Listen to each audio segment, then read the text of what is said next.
All right, Knicks fans, I need you to sit down for this one. Actually, before you do, hit that like button right now, because what I'm about to break down is going to make you feel something, and I want this video in front of as many Knicks fans as humanly possible today. Let's rewind for a second. We just watched this franchise win an NBA championship. Banner, parade, the whole thing. And if there's one moment that's already burned into Knicks history forever, it's that rebound in Game 5.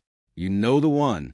The ball comes off the rim, chaos everywhere, and out of nowhere Mitchell Robinson goes up and rips it away like it personally owed him money. That single possession swung the entire series. That's not an opinion. That's just what happened. So naturally, you'd think a guy who just gave you the biggest offensive play in a decade would be a king in this city forever, right? Wrong. Robinson is gone. He walked in free agency and signed a 3-year deal with, of all teams, the Boston Celtics. I need you to comment below right now and tell me how you felt when you first heard that news, because I guarantee it wasn't calm. And look, I get it. This is the business side of basketball. Players leave. That's the league. But there is something uniquely painful about watching a guy who fought for years to even get consistent minutes, who battled through injuries, who was the longest tenured player left on this championship roster, walk out the door to sign with a rival that has been a thorn in this franchise's side for literal generations. Boston, of all places, it stings different. Knicks Twitter did not handle this well, and honestly, I don't think they should have to. There's a viral reaction going around from a die-hard Knicks supporter who basically summed up the entire fan base's mood in one line. Something along the lines of being happy for Mitch personally getting paid, but finding the whole situation deeply, deeply strange. And that's the vibe. Nobody's mad at Robinson for taking a bag. Everybody's mad that the front office let this version of history happen at all. Then Boston twisted the knife a little further. They announced Robinson is going to wear number 4 in a Celtics uniform. Now stop and think about that for a second. In New York, he wore 23. 23 on a championship team, with that rebound attached to it. There's a very real chance that number gets treated like sacred ground at the Garden for years, maybe decades, and the guy who made it mean something is now wearing a completely different digit 200 miles up the road in enemy territory. If that doesn't sum up the chaos of this offseason, I don't know what does. Now, let's talk replacement plan, because the front office didn't just sit on their hands here. To fill that hole in the front court, the Knicks brought in veteran big man Andre Drummond on a 1-year deal. And look, before you panic, let's actually talk about who this guy is, because I think a lot of people are sleeping on this move. Drummond's been in the league for 14 years. 14.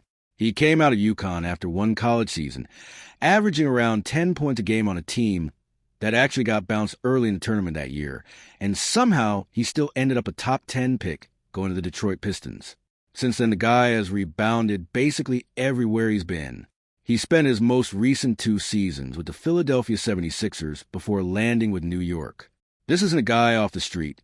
This is a rebounding specialist with real size and real experience stepping into a role that requires exactly that.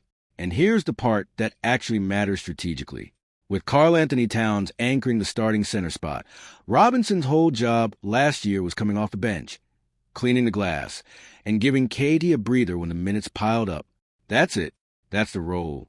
And when Towns got into foul trouble in that Game 5 moment, guess who was the guy who stepped up and delivered the play of the postseason? So replacing that specific skill set matters way more than casual fans might think. And Drummond, on paper, profiles as a very reasonable fit for exactly that job. Now let's talk money, because this is where James Dolan actually, and I cannot believe I'm saying this sentence, kept his word. Dolan said heading into this offseason that ownership would not push this roster over the luxury tax line, and love him or hate him. That's exactly what happened. They held the line financially. Was it a clean, easy process? Absolutely not. Losing a key piece off a title-winning core never is.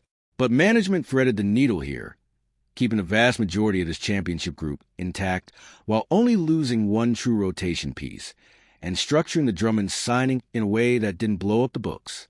Say what you want about ownership in this city, but that a genuinely disciplined off-season on the financial side. So where does that leave us? A championship roster that's 90% still standing, a new veteran big man with real pedigree stepping into a clearly defined role, and one franchise legend now wearing green up in Boston with a rebound that will live in Knicks lore forever. I'm not going to pretend this doesn't hurt, because it does. But I also refuse to pretend the front office panicked here, because they didn't. I want to know where you land on this.